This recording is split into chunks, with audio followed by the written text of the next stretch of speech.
कला भाषा संस्कृति सबै हटाउने, सहरदेखि गाउँ घरका आवाज लियाउने, मनकै कुरा सारा नेपाल नेपालीको हजुर यो रेडियो उपत्यका 87.6 मेगाहर्ज समुदायका लागि सञ्चार।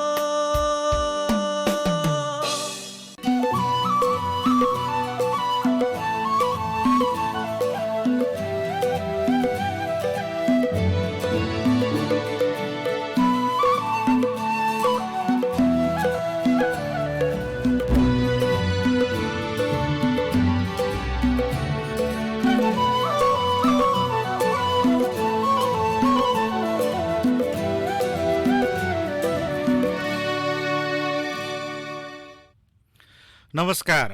आजको मुद्दाबाट म दीपक रियालको। आजको मुद्दामा झन्डै 71 दिनपछि प्रधानमन्त्री शेरबहादुर देउवाले मन्त्रीमण्डलमा एकजना सदस्य थप गर्नुभएको छ। परराष्ट्र मन्त्रालयमा प्रधानमन्त्रीले आफ्नै पार्टीका केन्द्रीय सदस्य नारायण खड्कालाई नियुक्त गर्नुभएको छ। चुनौतीपूर्ण समयमा गरिएको यो नियुक्ति र पात्रका बारेमा विश्लेषण गर्न जरुरी पनि छ। पछिल्लो समय नेपालको कूटनीतिक प्रति कौशलताको अभावको टिप्पणी सुनिन्छ। पूर्व शहरी विकास मन्त्री अर्थशास्त्री डाक्टर खड्कालाई परराष्ट्रमा पुर्याउँदा कस्तो परिणाम आउला त्यो त भविष्यले बताउला। तर पनि संयुक्त सरकारमा प्रधानमन्त्रीले खड्कालाई रोज्नुपर्ने कारण के होला? हाम्रा छिमेकी मुलुक भारत र चीनसँगको हाम्रो सम्बन्ध फरक पृष्ठभूमिमा देखिन्छ। कूटनीतिक सम्बन्धबाटै धेरै समस्याको समाधान पनि हुन्छ। त्यसका लागि परराष्ट्र मन्त्रालयको भूमिका बढी जिम्मेवारीपूर्ण रहन्छ। यति बेला 23 ठाउँमा राजदूतविहीनको अवस्था पनि छ र यही सन्दर्भमा हामी कुराकानी गर्न लागिरहेका छौँ। हाम्रो टेलिफोन सम्पर्कमा पूर्व राजदूत डाक्टर दिनेश भट्टराई आउँदै हुनुहुन्छ। हामी उहाँसँग कुराकानी गर्छौँ। वास्तवमा परराष्ट्र नीतिका र स्थायी र परिवर्तनशील पक्षहरू पक्कै पनि हुन्छन्। राष्ट्रिय हितका आधारभूत विषयहरू स्थायी प्रकृतिका हुने भए तापनि मुलुकमा हुने राजनीतिक परिवर्तनले निर्धारण गर्ने राष्ट्रिय प्राथमिकताहरू, अन्तर्राष्ट्रिय, क्षेत्रीय तथा भू राजनीतिक परिस्थितिमा आउने फेरबदल र त्यसबाट उत्पन्न हुने नयाँ परिस्थिति, नयाँ शक्ति सन्तुलनले भने परराष्ट्र नीतिलाई अवश्य पनि प्रभाव पार्ने छ। नेपालले सन्तुलित र स्वतन्त्र परराष्ट्र नीतिको सुझबुझपूर्ण अवलम्बन एवं राष्ट्रिय सामर्थ्यको एकीकृत रूपमा कार्यान्वयन गर्दै आएको सन्दर्भ पनि हो र दक्षिण एसिया लगायत संसारभर अब एउटा फैलिएको अवस्था भनौँ अथवा नेपालले जुन खालको सम्बन्धलाई विस्तार गर्दै लगेको छ अन्तर्राष्ट्रिय जगतमा 2007 सालपछि यसले नेपालले जुन खालको कूटनीतिक सम्बन्ध बाह्य मुलुकहरूसँग गर्दै आएको छ त्यो एउटा आफैमा एउटा फराकिलो परिवेश पनि हो। तर दुई नजिकका छिमेकी राष्ट्रहरूसँगको सम्बन्धमा जुन खालको फेरबदल परिवर्तन आएको छ यसै सन्दर्भमा हामी आज यो बिन्दुसम्म आइपुग्दा आज प्रधानमन्त्री शेरबहादुर देउवाले मन्त्रीमण्डलमा एकजना सदस्य नेपाली काङ्ग्रेसका केन्द्रीय सदस्य थप गर्नुभएको छ परराष्ट्र मन्त्रीमा र परराष्ट्र मन्त्रालयमा प्रधानमन्त्रीले आफ्नै पार्टीका फेरि पनि मैले दोहोऱ्याएँ नारायण खड्कालाई नियुक्त गर्नुभएको हो। यो चुनौतीपूर्ण समयमा गरिएको नियुक्ति र पात्रका बारेमा विश्लेषण गर्न जरुरी पनि छ। पछिल्लो समय नेपालको कूटनीतिक प्रति कौशलताको अभावको टिप्पणी भइरहँदा यस्तो टिप्पणी आइरहँदा पूर्व शहरी विकास मन्त्री अर्थशास्त्री डाक्टर खड्कालाई परराष्ट्रमा पुर्याउँदा कस्तो परिणाम आउने भन्ने त्यो समयले बताउने कुरा हो। तर पनि यो संयुक्त सरकारमा प्रधानमन्त्रीले खड्कालाई रोज्नुपर्ने कारण के होला? हाम्रा छिमेकी मुलुक भारत र चीनसँगको हाम्रो सम्बन्धको फरक पृष्ठभूमिमा का सन्दर्भमा कूटनीतिक सम्बन्धबाट धेरै समस्याको समाधान हुने भएको हुनाले त्यसका लागि परराष्ट्र मन्त्रालयको भूमिका अझ बढी जिम्मेवारपूर्ण हुन्छ र यिनै सन्दर्भमा जोडेर म यति बेला यो विषम परिस्थितिमा हाम्रो कुटनीति कस्तो हुनुपर्छ र जुन सम्बन्धमा आएको दरार छ त्यसलाई कुटनीतिक माध्यमबाट कसरी समाधान गर्ने त्यो व्यक्तिकै नेतृत्वमा भर पर्ने भएको हुनाले अझ भनौँ नेपालको प्रतिष्ठालाई कसरी अभिवृद्धि गर्न सकिन्छ, नवनियुक्त परराष्ट्र मन्त्रीका चुनौती के हुन् र उहाँलाई प्राप्त अवसरहरू के हुन्, यिनै विषयमा आज म पूर्व राजदूत डाक्टर दिनेश भट्टराईसँग कुराकानी गर्ने जमर्को गर्दैछु। उहाँ हाम्रो टेलिफोन सम्म आइपुग्नु भएको छ। डाक्टर भट्टराई, यहाँलाई स्वागत छ आजको मुद्दामा। धन्यवाद डाक्टर भट्टराई, हजुर यो आज परराष्ट्र मन्त्री डाक्टर नारायण खड्कालाई नियुक्त गर्नुभएको छ प्रधानमन्त्रीले। कुरा सुरु गरौँ उहाँकै चुनौतीबाट। तपाईँले हेर्दा उहाँको अगाडिका दिनहरू अथवा चुनौतीहरू के छन्? यो विषम परिस्थिति पनि हो एक हिसाबले हेर्दाखेरि। धन्यवाद। आज परराष्ट्र मन्त्रीजी नियुक्त हुनुभएको छ र यो नियुक्ति एकजना योग्य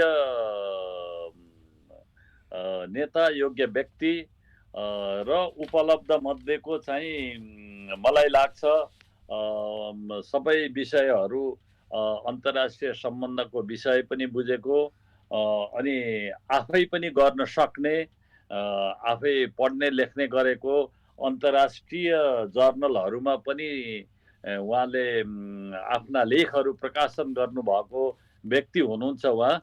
त्यसैले उहाँको नियुक्ति बडा राम्रो छ, स्वागत योग्य छ। ढिलै भए पनि योग्य व्यक्ति चाहिँ परराष्ट्रको नेतृत्वमा आउनु भएको छ। अब हामीले आशा गरौँ उहाँले नेपालको सम्बन्ध, तपाईँले आफ्नो पृष्ठभूमिमा पनि बताउनु भयो, परिस्थिति विषम छ र नेपालको जुन अहिले छिमेकीहरूसँगको सम्बन्ध, विश्व समुदायको सँगको सम्बन्ध र नेपालको विश्वसनीयता अन्तर्राष्ट्रिय समुदायमा जुन खस्किँदो छ त्यसको बीच उहाँले मन्त्रालयको नेतृत्व गर्न आउनु भएकोले आशा गर्ने ठाउँ चाहिँ मैले देखेको छु उहाँको योग्यता, उहाँको पृष्ठभूमि सबै हेर्दाखेरि। तपाईँले त्यसो भनिरहँदा उहाँको पृष्ठभूमि फेरि अर्थशास्त्री पनि हुनुहुन्छ उहाँ, होइन? अर्थशास्त्रकै कारणबाट उहाँ योजना आयोग हुँदै हुँदै शहरी विकास मन्त्री हुँदै परराष्ट्रसम्म पुग्नु भएको छ, होइन? र तपाईँले त भन्नुभयो योग्य नै भनिरहँदाखेरि यो जस्तो उहाँको अनुभव पनि हो, तर परराष्ट्र भनेको अलिकति अझ बेग्लै विषयवस्तु र अझ बढी संवेदनशील विषयवस्तु भनेर भन्छन् मान्छेहरू। भनेपछि उहाँका अगाडिको उहाँले ह्यान्डल गर्नुपर्ने कुराहरू भनौँ न, अहिलेको चीन र भारतसँगको दुईटा आयामहरूमा हामी जुन बिआरआई र एमसिसी मैले सुरुमै जोडिहालेँ, यो परिस्थितिमा एकातिर बिआरआईको कुरा र अर्कोतिर एमसिसी कार्यान्वयनको यो यस्तो पेचिलो अवस्थामा हामी छौँ अथवा हाम्रो मुलुक छ, त्यस्तो अवस्थामा परराष्ट्र मन्त्री उहाँ नियुक्त हुनुभएको छ। तपाईँले ठिक भन्नुभयो, म सहमत छु। परराष्ट्र विषय, परराष्ट्र सम्बन्ध एकदम संवेदनशील विषय हो, साथै यो जटिल पनि हो। यसको जटिलता, यसको संवेदनशीलता र यसको गम्भीरतालाई पनि चाहिँ बुझ्न सक्ने हामीलाई चाहिँ परराष्ट्रमा नेतृत्व चाहिन्छ। र फेरि परराष्ट्र सम्बन्ध भनेको, परराष्ट्र नीति भनेको तपाईँको एउटा होल अफ गभर्मेन्ट एप्रोच, सबै सरकारको चाहिँ समग्रमा एउटा नीति हुन्छ। त्यो परराष्ट्र मन्त्रालयले अरू मन्त्रालयहरूसँग पनि समन्वय, ती विषयहरूलाई इन्टिग्रेट गरेर, एकत्रित गरेर अनि विश्व समुदाय समक्ष मुखरित गर्नुपर्ने जिम्मेवारी चाहिँ हुन्छ। यो सन्दर्भमा उहाँको पृष्ठभूमि अर्थशास्त्र भन्नुभयो, अर्थशास्त्रले धेरै सहयोग गर्छ। वास्तवमा अहिलेको हाम्रो चाहिँ कूटनीति भनेको चाहिँ अब आर्थिक कूटनीति भने पनि म त्यसलाई विकास कूटनीति भन्छु। हाम्रो विकास हाम्रो प्राथमिकता हो अनि हामीले हाम्रा छिमेकीहरूसँग, मित्र राष्ट्रहरूसँग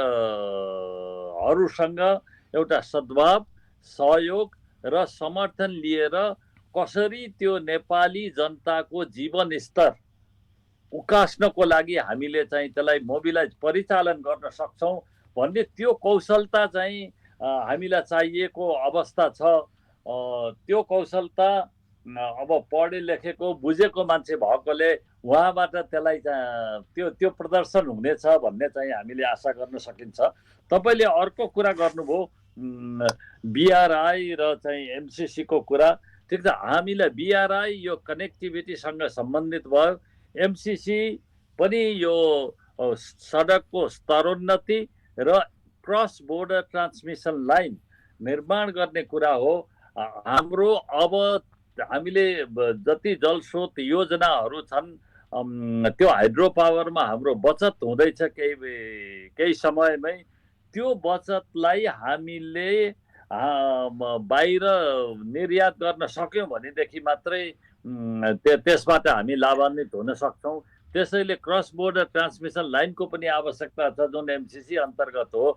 हाम्रो सबै राष्ट्रसँग, भारतसँग, चीनसँग, तपाईँको अमेरिकासँग, युरोपियन युनियन, युरोपका मुलुकहरूसँग, अनि हाम्रा श्रमजीवी भनौँ हाम्रा भाइ बहिनीहरू जहाँ चाहिँ खाडी क्षेत्रमा गएर काम गरिरहेका छन् ती राष्ट्रहरूसँग पनि एवं रीतले हामीले चाहिँ एउटा प्राथमिकता फिक्स गरेर अनि उहाँहरूसँग सम्बन्ध कायम गर्नुपर्ने चाहिँ चुनौती छ। साथसाथै आज परराष्ट्र मन्त्री नियुक्त हुनुभयो र आजै उहाँ न्युयोर्कतिर 76औं राष्ट्र सङ्घको महासभालाई सम्बोधन गर्ने क्रममा उहाँ जाँदै हुनुहुन्छ। आज जाँदै हुनुहुन्छ। त्यो प्रसङ्गमा पनि आउँला। अलिकति डाक्टर भट्टराई, जस्तो चीन र भारतसँगको सन्तुलित सम्बन्ध कायम गरिने भनेर उहाँ नवनियुक्त परराष्ट्र मन्त्रीले आजै भन्नुभएको छ। यो सन्तुलित सम्बन्धको पृष्ठभूमि त अलिकति फरक होला। यसलाई चाहिँ तपाईँले चाहिँ कसरी बुझ्नु भएको छ? उहाँले जे कुरा सन्तुलित भनेर भन्नुभएको छ, तर पृष्ठभूमि हेर्दा सन्तुलित कि अथवा हरेक देशसँग फरक फरक खालको निकटता, त्यसले पनि अर्थ राख्छ? सम्बन्धका विषयहरू फरक हुन सक्छन्, तर हामी अहिलेको जुन विश्व परिस्थिति छ, जसरी भू राजनीतिक बदलाव भइरहेको छ, अहिले विश्व शक्ति ग्लोबल पावर शिफ्टका केन्द्रबिन्दु चाहिँ हाम्रा छिमेकीहरू भइरहेको अवस्थामा विश्वको ध्यान नेपालमा पनि परेको छ भन्ने मलाई लाग्छ। किनभने हामी ती विशाल चाहिँ भीमकाय चाहिँ दुई छिमेकी राष्ट्रहरूको बिचमा छौँ। त्यसैले हामी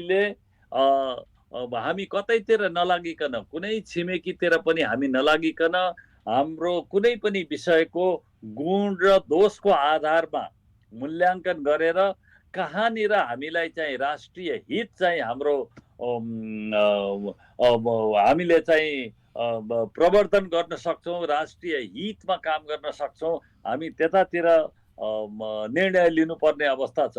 गुण र दोषको आधारमा कसैले केही दियो भनेदेखि हामीले हाम्रो राष्ट्र हितमा छ कि छैन त्यसलाई हामीले चाहिँ रेसा केलाएर चाहिँ विश्लेषण गर्छौँ, चिरफार गर्छौँ, अनि त्यसपछि हामीले आफ्नो राष्ट्रिय अडान चाहिँ बनाउँछौँ। तपाईँले त्यसो भनिरहँदा जस्तो राष्ट्रिय अडानको कुरा एकातिर छँदैछ, तर विश्वको शक्ति सन्तुलनमा जुन खालको बदलाव आएको छ वर्तमान परिस्थितिमा, त्यो बदलावमा एउटा विश्वव्यापीकरणको कुरा कारण पनि मुलुकहरूमा अलिकति आबद्धताको कुरा पनि छ, अन्तर्निर्भरताको कुरा पनि। कतिपय मुलुकहरू निर्भरता छन् भने कतिपय मुलुकहरू आबद्धता सँगसँगै अघि बढेको देखिन्छ, होइन? अब तपाईँले यो जुन क्षेत्रीय परिस्थिति छ हाम्रो, त्यसलाई पनि जोडेर हेर्दा नेपालले लिने अडान अथवा जुन खालको निर्भरता अथवा आबद्धतातर्फ शक्ति सन्तुलनले हामीलाई चाहिँ कहाँ पुर्याउँदैछौँ र हामी के गर्दैछौँ यो अहिलेको परिस्थिति हेर्दाखेरि चाहिँ? तपाईँले ठिक भन्नुभयो। हामी चाहिँ हेर्नुहोस्, दोस्रो विश्वयुद्धपछि हामी हेऱ्यौँ भनेदेखि शीत युद्धको बेलामा जुन किसिमको परिस्थिति थियो, शीत युद्धको समाप्तिपछि जसरी अमेरिका एकदम एक्लो चाहिँ सुपर पावर भयो, त्यसपछि भनौँ न सन् 2001मा आतङ्कवादी आक्रमण भएपछि जुन किसिमको बाटोबाट हामी यहाँ विश्व अहिले यहाँसम्म आइपुगेका छ, जसरी जुन कारणको लागि 20 वर्षसम्म अमेरिकी सेना हाम्रो दक्षिण एसियाकै एउटा मुलुक, सार्कको एउटा सदस्य राष्ट्रमा चाहिँ 20 वर्षदेखि बसेको अहिले उहाँहरू फिर्ता गएको अवस्था छ, अमेरिका फिर्ता गएको अवस्था छ। त्यसैले यो तपाईँको अन्तर्निर्भरताको तपाईँले कुरा गर्नुभयो हो। अन्तर्निर्भरता अहिलेको समयमा सबभन्दा ठुलो एउटा डेटेरेन्ट, एउटा त्यो सबभन्दा सबैले एक अर्कालाई रोक्ने अथवा ठुलो चाहिँ जसरी चाहिँ पहिला प्रथम विश्वयुद्ध र द्वितीय विश्वयुद्ध भए त्यो स्केलको वारहरूमा कसैको पनि जित हुँदैन र सबैले चाहिँ नोक्सान बेहोर्नु पर्छ भन्ने किसिमको जुन कुराहरू आइरहेछ, यो ग्लोबलाइजेसनले हामीलाई त्यो अवस्थामा पुर्याएको छ। हामी कहाँ अन्तर्निर्भरता, इन्टरडिपेन्डेन्स र इन्टरकनेक्टेडनेस राष्ट्रहरूको बिचमा चाहिँ जसरी बढ्या छ त्यसले प्रत्येक राष्ट्रको नियतिलाई अर्को राष्ट्रसँग चाहिँ जोडेको छ। त्यसैले हामीले भन्नुपर्दा यो चाहिँ बडा चुनौतीपूर्ण समय छ। यसको साथसाथै तपाईँको नन स्टेट एक्टरहरू पनि चाहिँ गैर सरकारी एक्टरहरू पनि चाहिँ देखा परेका छन्। त्यसैले यो बडा चुनौतीपूर्ण समय भएकोले हामीले आफ्नो क्षमता, आफ्ना राज्य संयन्त्रहरू ठिक गरेर अनि त्यसपछि हामीले यो हाम्रा छिमेकीहरूसँग, अघि मैले भने युरोप, अमेरिकासँग र विश्व समुदायसँग मैले यही नै रे तपाईँले त्यसो भनेर जुन खालको भू राजनीतिक परिस्थितिमा जुन फेरबदल आएको छ अथवा त्यसबाट उत्पन्न जुन हुने अथवा जुन शक्ति सन्तुलनकै कुरा सन्दर्भमा परराष्ट्रको त अब नेपालको सन्दर्भमा हाम्रो महत्त्वपूर्ण भूमिका हुने भयो। यस सन्दर्भमा चाहिँ नेपालले अहिलेसम्म खेल्दै आएको भूमिका र अब खेल्नुपर्ने भूमिका मा अहिले परराष्ट्र मन्त्री जोडिनु भयो होइन। त्यो भन्नाले अब हाम्रो परराष्ट्र मन्त्रालयले कसरी अगाडि बढ्छ अथवा हामीले खेल्नुपर्ने अबको भूमिका, अबको हाम्रो प्राथमिकता चाहिँ के हो भन्ने कुरा चाहिँ महत्त्वपूर्ण हो।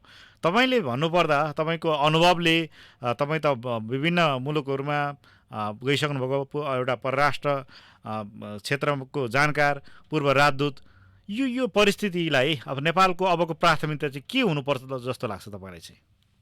ल, तपाईँले प्राथमिकताको कुरा गर्नुभयो। प्राथमिकता नम्बर 1, परराष्ट्र नीतिमा जुन विश्वसनीयता हाम्रो चाहिँ इरोड भएको छ, त्यो खस्केको छ, त्यो विश्वसनीयतालाई कसरी हामीले त्यसलाई पुनस्थापित गर्ने, नम्बर 1 चाहिँ प्रायोरिटी यो हुनुपर्छ र यो चुनौती पनि हो।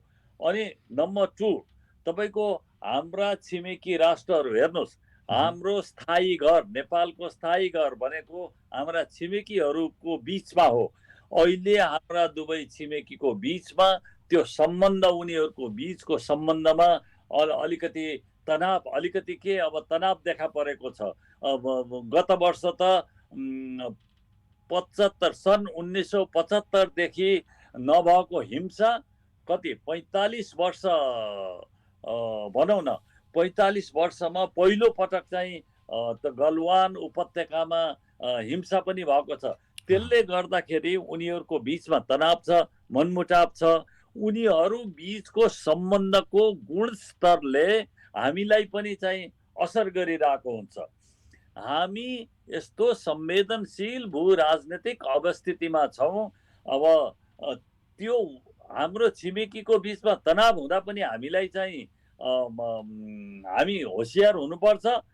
हाम्रो छिमेकीहरू मिल्दाखेरि पनि चाहिँ हामीहरू चाहिँ चनाखो भएर बस्नुपर्छ र विवेकपूर्ण तरिकाले काम गर्नुपर्छ। यसका उदाहरणहरू धेरै हुन सक्छन्। जब तपाईँलाई म एउटै उदाहरण दिन्छु, जति चीन र भारतको सम्बन्ध राम्रो थियो त्यति बेला राम्रो सम्बन्ध हुँदाखेरि सन् 2015 को कुरो हो, भारत र चीन मिलेर हाम्रो लिपुलेख लाई हाम्रो सूचना, हाम्रो सहमति र हाम्रो जानकारी बिना आफ्नो त्यो संयुक्त वक्तव्यमा उहाँहरूले गर्नुभयो। दुवै पक्षले हामीलाई वास्ता नगरिकन सहमति गर्नुभयो, सम्झौता गर्नुभयो, समावेश गर्नुभयो आफ्नो वक्तव्यमा। त्यसपछि नेपालले त्यसको बारेमा दुवै छिमेकीसँग नोट लेखेर आफ्नो असहमति जनायो अथवा यसलाई प्रोटेस्ट गर्यो भनौँ। अनि त्यसैले यो भनिन्छ नि, अफ्रिकातिर भनिन्छ एउटा यो हामी यस्तो दुईवटा हात्तीको बिचमा छौँ। तपाईँको दुईवटा हात्तीको बिचमा सुतिरहेको मान्छे अब एउटा हात्ती यसो हलचल गर्यो भने पनि चाहिँ हेर्नुहोस् हामीलाई चाहिँ असर, त्यसको चाहिँ असर पर्छ। त्यसैले हामीले हाम्रो घरलाई एकदम सुदृढ र चाहिँ हामी बलियो बनाएर एकता कायम गर्न सकेनौँ भनेदेखि बाहिरकोले पनि चाहिँ त्यस्तैमा खेल्ने हो। त्यसैले हामी बडो संवेदनशील अवस्थामा छौँ। यो हामी चाहिँ यो संवेदनशील घडीमा जोसुकै प्रधानमन्त्री, परराष्ट्र मन्त्री, प्रधानमन्त्री हुँदा पनि नेपालको भौगोलिक अवस्थितिलाई कसैले नकार्न सक्दैन। नेपालको भौगोलिक अवस्थालाई विचार गरेर केन्द्रबिन्दुमा राखेर अनि हामीले छिमेकीहरूसँगको सम्बन्धलाई हामीले राम्रो बनाउन सक्यौँ भनेदेखि विश्व समुदाय समक्ष पनि त्यसको सकारात्मक प्रभाव पर्छ। त्यसैले तपाईँले नम्बर 2 चाहिँ तपाईँले छिमेकीहरूसँगको एउटा सौहार्दपूर्ण सम्बन्ध, विश्वासमा आधारित सम्बन्ध र चाहिँ अब त्यसले त्यो हुन सक्यो भनेदेखि हाम्रो विश्वसनीयता कायम हुन सक्छ। एउटा तपाईँले क्रेडिबिलिटीको कुरा जुन उठाउनु भयो यो त एकदम चाहिने, कुटनीतिमा चाहिने नै कुरो भयो होइन। अब यहाँ अलिकति नेपालको हुन त त्यति लामो इतिहास छैन। 2007 सालपछि नै नेपालले विश्वका अन्य मुलुकहरूसँग जुन खालको कुटनीतिक सम्बन्ध राख्दै यहाँसम्म आइपुगेको छ। यसो हेर्दा नेपालको अन्तर्राष्ट्रिय सम्बन्ध फराकिलो हुँदै गएको त देखिन्छ। तर तपाईँले अघि नै दुईवटा हात्तीको कुरा प्रसङ्ग जोडिहाल्नुभयो। तर यो यसो भनेर त चाहिँ हाम्रो कुटनीति चाहिँ बलियो छैन भन्छन् धेरै जसोले। यो कसरी हुन पुग्यो? यो तपाईँले ठिक सान्दर्भिक कुरा त उठाउनु भयो। तर हामीले दक्षिण एसियामा हेऱ्यौँ भनेदेखि हाम्रो परराष्ट्र मामला एकदम चाहिँ पुरानो हो। मुन्सी खाना र चाहिँ त्यो जैसी कोठा हुँदै आएर आजको परराष्ट्र मन्त्रालयमा आइपुगेका छौँ। त्यसैले हाम्रो चाहिँ नेपालको परराष्ट्र सम्बन्ध बहुत पुरानो छ। हामीले 2007 सालदेखि ठिक छ त्यति बेलासम्म हामी आइसोलेसनमा थियौँ। ब्रिटिससँग मात्रै हाम्रो राणा शासकहरूले सम्बन्ध राखेका थिए। त्यसपछि हाम्रो अन्तर्राष्ट्रिय सम्बन्ध पनि फराकिलो हुँदै गयो र आजको दिनमा 2007 सालमा हामीले 4वटा मुलुकसँग कूटनीतिक सम्बन्धबाट सुरु गरेको नेपालले आज 171वटा मुलुकसँग कूटनीतिक सम्बन्ध स्थापित गर्न सकेको छ। त्यसैले यो कूटनीतिक सम्बन्धको विस्तार पनि हामीलाई चाहिन्छ। यो विस्तारलाई, कूटनीतिक सम्बन्धको विस्तारलाई हामीले गुणस्तरीय पनि बनाउनु पर्छ र त्यो सम्बन्धबाट नेपाली जनताको जीवन स्तर उकास्नको लागि, नेपालमा आर्थिक रूपान्तरण गरेर विकासको प्रक्रिया अगाडि बढाउनको लागि हेर्नुहोस् हामीसँग स्रोतको अभाव छ। त्यसकारण हामीले मित्रहरूसँग सम्बन्ध राखेर मित्रहरूलाई हामीले भन्न सक्नुपर्छ र कन्भिन्स गराउन सक्नुपर्छ। हाम्रो विकास हुँदाखेरि तपाईँहरूलाई पनि चाहिँ फाइदा छ, तपाईँहरूको पनि चाहिँ हित हुन्छ। त्यसैले हामीलाई सहयोग गर्नुहोस् भनेर हामीले भन्नुपर्ने अवस्था छ। होइन त्यो पाटो एउटा भयो। मैले भन्न खोजेको चाहिँ जस्तो हामीले 171 मुलुकसम्म पुग्यौँ होइन, त्यो छोटो समयमा 2007 साल पछिको। तर त्योभन्दा पनि अझ मैले चाहिँ के भन्छु भन्दा 169वटा मुलुक भन्दा पनि हाम्रो 2टा मुलुक चाहिँ हाम्रा लागि चाहिँ अलिकति बढी हामी गम्भीर हुनुपर्ने विषय चाहिँ त्यहाँनिर छ। क्या सम्बन्ध फराकिलो भएको एउटा ठाउँमा छ, अन्तर्राष्ट्रिय जगतले हामीलाई माया गर्छ एउटा पाटो छ। तर हाम्रो विकास हामी विकसित हुन नसकेको पछाडि चाहिँ 2टा, तपाईँले त अब हात्तीको उदाहरण दिनुभयो होइन। जस्तो 2टा मुलुक भारत र चीन नै हाम्रो चाहिँ छिमेकी, असल छिमेकी हुन्। तर यो छिमेकीहरू बिचबाट हामीले जुन खालको फाइदा लिनुपर्ने ठाउँमा हामीले लिन नसकिरहेको अवस्था छ। अहिले पनि भनौँ, अहिले तुइन प्रकरण भनौँ अथवा चुच्चे नक्साको प्रकरण भनौँ अथवा अहिले भर्खरै प्रधानमन्त्रीले चाहिँ एउटा टोली पठाउनु भयो हुम्लामा, त्यो टोलीले ल्याएको रिपोर्ट अथवा त्यो कुराहरू, यसलाई जोडेर हेर्दाखेरि त हामी त अलिकति कमजोर स्थितिमा, हाम्रो कूटनीति बलियो छैन भन्ने सङ्केत गरिरहेकै छ नि। होइन, त्यो तपाईँले भन्नुभएको छिमेकीबाट हामीले जुन फाइदा लिनुपर्ने हो, छिमेकीहरू हेर्नुहोस्, छिमेकीहरू 2वटा छिमेकीको हामीले जनसङ्ख्या जोड्यौँ भने 2 अरब 2.5 अरब जति पुग्छ। हामीले विकास गरेर यदि कुनै वस्तुको उत्पादन गर्न सक्यौँ भनेदेखि हाम्रो घर दैलोमा 2 अरबको चाहिँ मार्केट छ। हामीले त्यो गर्न सकिरहेका छैनौँ। हाम्रा छिमेकीहरू अब उत्तरतिर हेर्नुभयो भने विश्वको दोस्रो ठुलो अर्थतन्त्र, त्यस्तै अब इन्डिया भारत पनि त्यत्तिकै विकसित हुँदै आइरहेको छ र यिनीहरूको विश्व रङ्गमञ्चमा जुन किसिमको शक्ति र प्रभाव बढिरहेको छ त्यसलाई हामीले त्यो त्यो तिनीहरूको समृद्धिबाट हामीले जुन फाइदा लिनुपर्ने हो त्यो हामीले लिन नसक्नु त्यो हाम्रो कमजोरी हो। त्यो हामीले किन लिन सकेनौँ भन्दाखेरि हाम्रो परराष्ट्र सम्बन्ध अथवा हामीले उनीहरूलाई विश्वास किन दिलाउन सकिरहेको छैनौँ। अब हेर्नुहोस् कस्तो भयो भन्दाखेरि अब विगतको सरकार कसैलाई भन्ने कुरा भन्दा पनि जब हामीले 2 जिब्रे नीति अपनाउँछौँ, दोहोरो चरित्र देखाउँछौँ, सत्तामा हुँदाखेरि एउटा चरित्र देखाउँछौँ, एउटा बोली बोल्छौँ, सत्ताबाट बाहिरिनुको पीडाले हामी चाहिँ अर्को बोली बोल्छौँ, त्यसले गर्दाखेरि हाम्रो विश्वसनीयता हाम्रो छिमेकीहरूको बिचमा गिड्दो छ।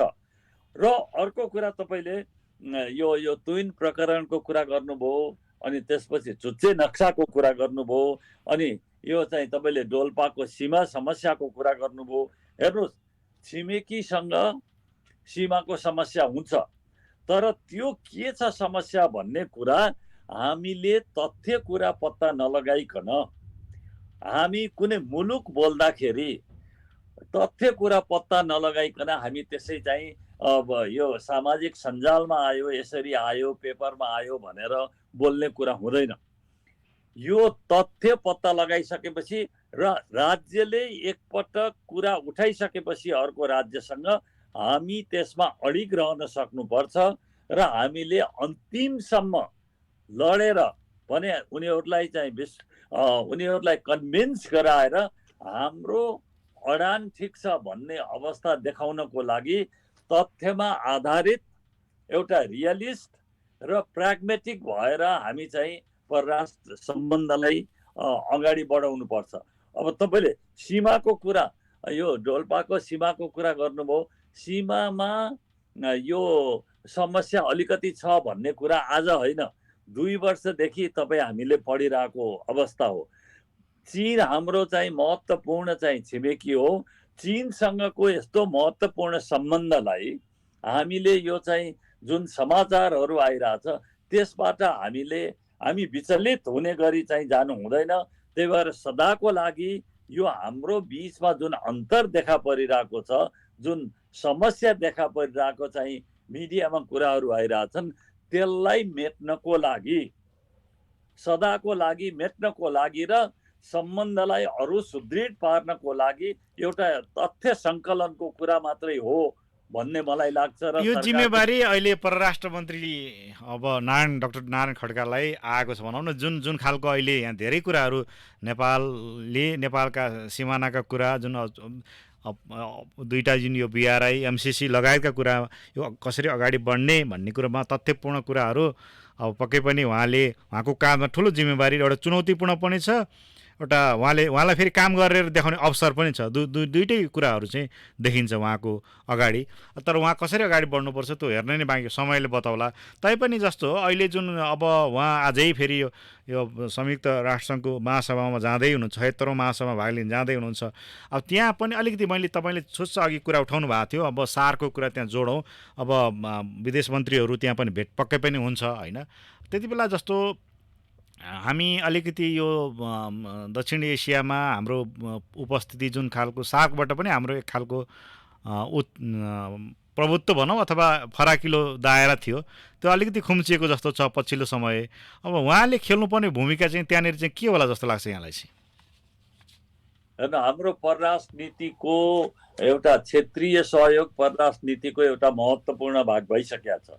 जस्तो हाम्रो युनाइटेड नेसन्स र मल्टिल्याटरलिजम हाम्रो परराष्ट्र नीतिको एउटा महत्त्वपूर्ण भाग हो, त्यस्तै क्षेत्रीय सहयोग मार्फत हामीले आफ्नो राष्ट्रिय हित प्रवर्धन गर्ने काममा हामी लागिरहेका छौँ।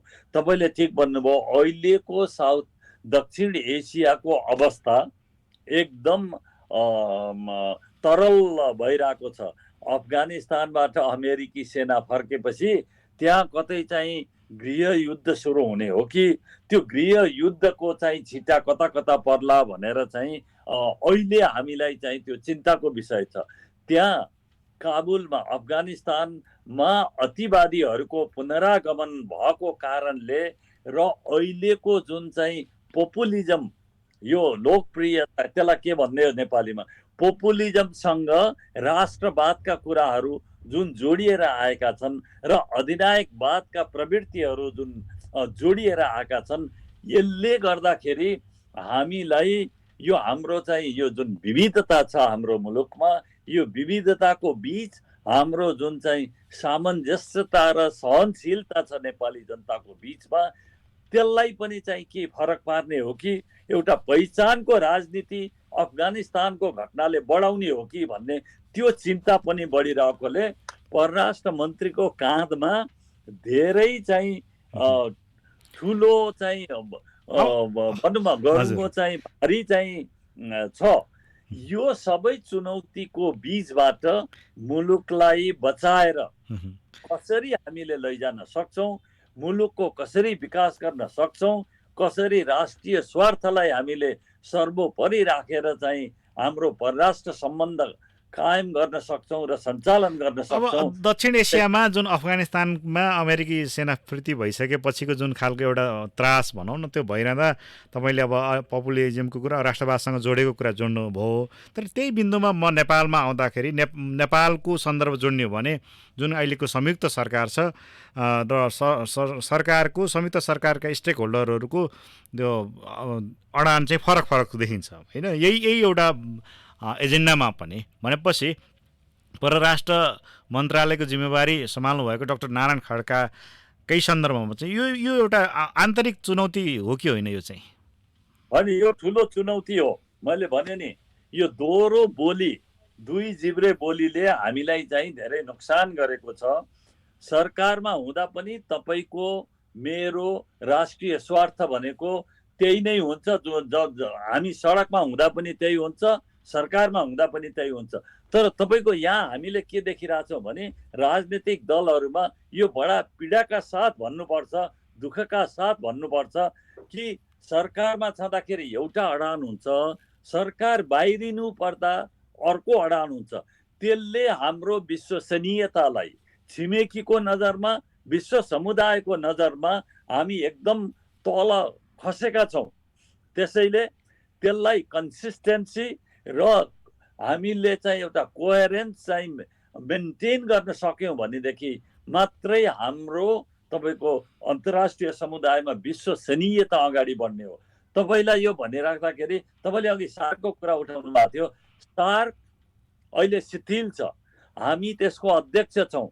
सार्कको बडापत्र त्यस्तै किसिमको छ। या हामी एक्लैले चाहेर पनि केही हुन सक्दैन।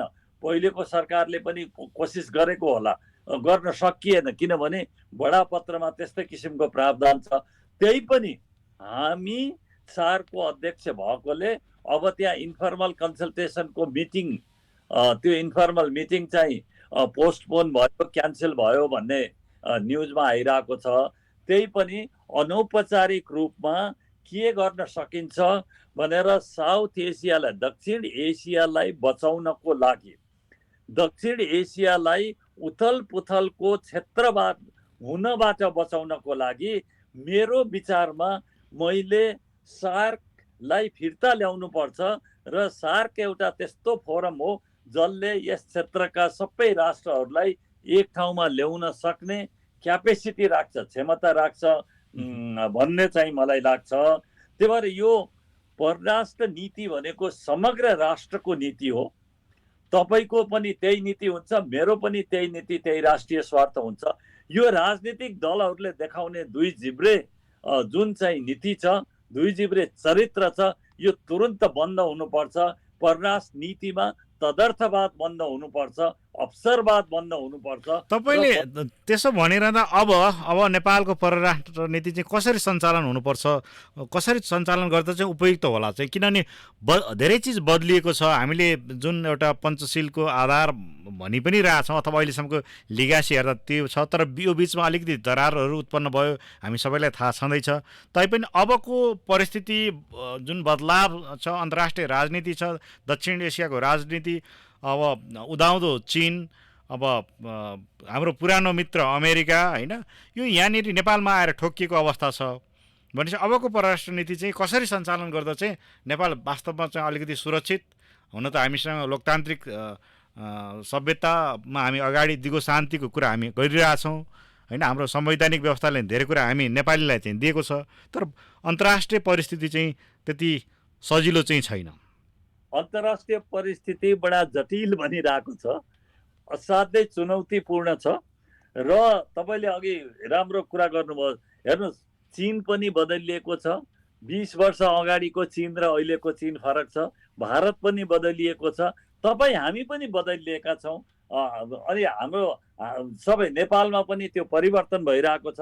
आज नेपालको प्रत्येक कुना काप्चामा बस्ने हाम्रा दाजुभाइ दिदीबहिनीहरू एकदम चाहिँ सुसूचित छन्। यहाँ के भइरहेछ, हामी के कुरा गरिरहेछौँ भन्ने कुरा चाहिँ सबै थाहा छ। त्यसैले यो सचेततामा यो पोलिटिकल अवेकनिङ जुन भइरहेको छ, यो बिचमा त्यत्तिकै रूपमा तपाईँ हाम्रो राजनीति पनि चाहिँ हामीले देखिरहेछौँ रेडिकलाइज्ड भइरहेको छ।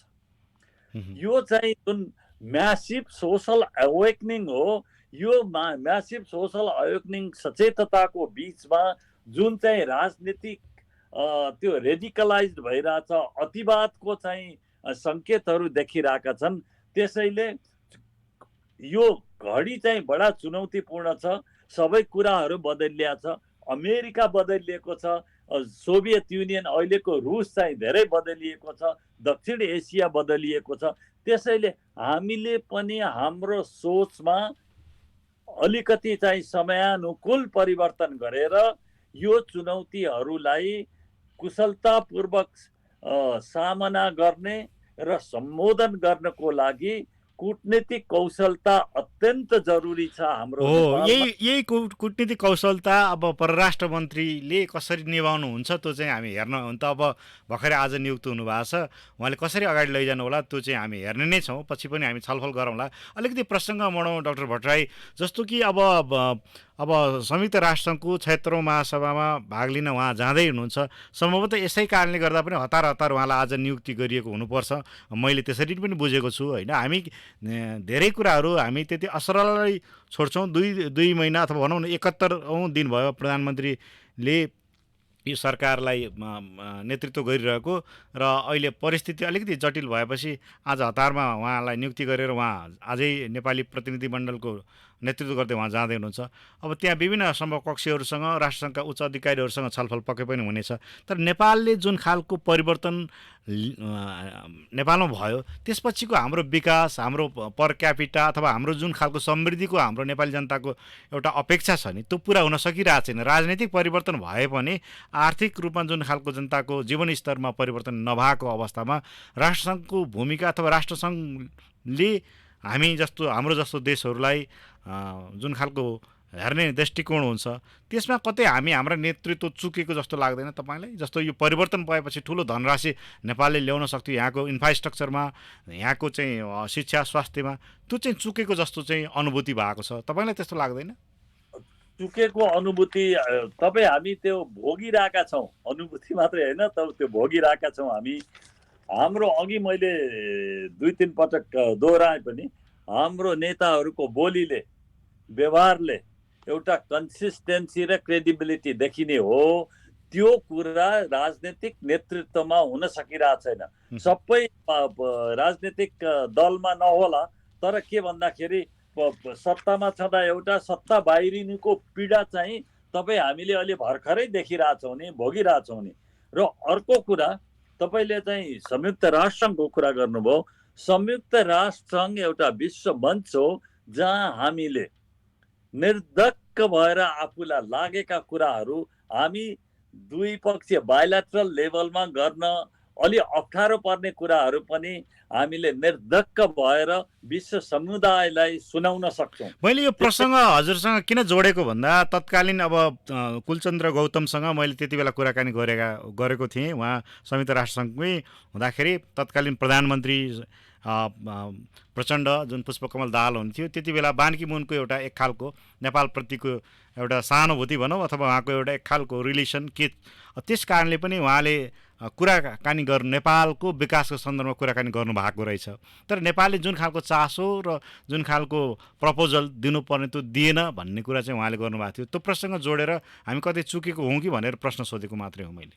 होइन, त्यो हामीले हाम्रो अगाडिको बाटो के हो त, हामीले आफ्नो सम्बन्धलाई कसरी लैजान सक्छौँ भनेर त्यो रोड म्याप तयार गर्ने कुरा जुन चाहिँ गर्नुभयो हाम्रो कुलचन्द्र गौतमजीले, त्यो हुन सक्छ।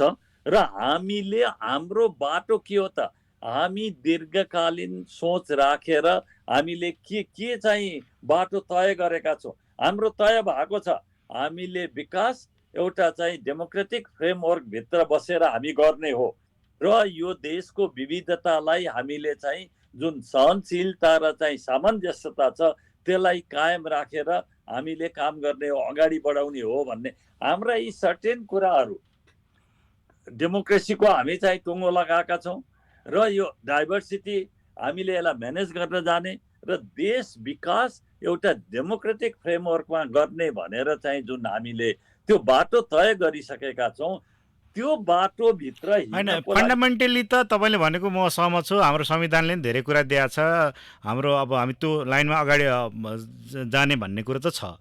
तर व्यवहार त जस्तो राइट म्यान राइट प्लेस भन्ने हुन्छ। अब अहिले भनौँ अब राजदूत नियुक्तिकै सन्दर्भमा पनि परराष्ट्रको कुरो त्यहाँ जोडिन्छ होइन। अब यो कसरी हुन्छ त्यो चाहिँ महत्त्वपूर्ण हो कि व्यवहार त कुरा चाहिँ महत्त्वपूर्ण चाहिँ त्यो चाहिँ अहिले देखिँदैन। पछिल्लो समय नेपाली राजनीतिमा नेपालका राजनेताले जुन खालको भूमिका खेल्नु भएको छ त्यो चाहिँ कमजोरी हो कि यस्ता धेरै अपर्च्युनिटीहरू हामीले गुमाइसकेको यो अवस्थामा समय पनि निकै कम छ। अब 1-1.5 मिनट बाँकी छ, तपाईँलाई त्यस्तो लाग्दैन?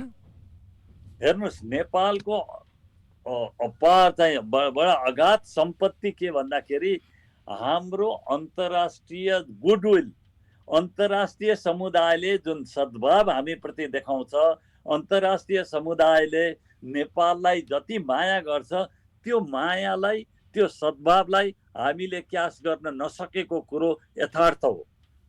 र तपाईँले अघि बान की मुनको कुरा गर्नुभयो, सबै त्योभन्दा अगाडि उठान त आए, प्रत्येक महासचिवहरू यतातिर आएका छन्।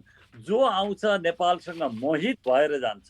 गरिबीको बिचमा पनि हाम्रा दाजुभाइहरूको मुस्कुराहट, स्माइल कति सबै मुक्त कण्ठले प्रशंसा गर्छन्। संयुक्त राष्ट्रसङ्घ हाम्रो त्यो जुन पिस किपिङ मिसन छन्, हाम्रो सेनाले सुरक्षा